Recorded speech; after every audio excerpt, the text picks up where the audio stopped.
आपल्या भक्त दैत्याने मातले धरणीशी भाले ओझे त्यांचे विघ्नाशी त्रास मुनिवरी सर्वा हे बघा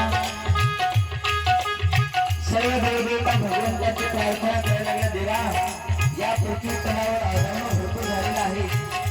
आणि या धर्माची स्थापना करण्याकरता देवा लवकरात लवकर तुम्ही अवतार धारण करा कारण यदा यदा ही धर्मस्य ग्रामीण भूती भारत ज्यावेळेस पृथ्वी तलावर अधर्म जर वाढायला लागला तर माझ्या जगाचा मालक भगवान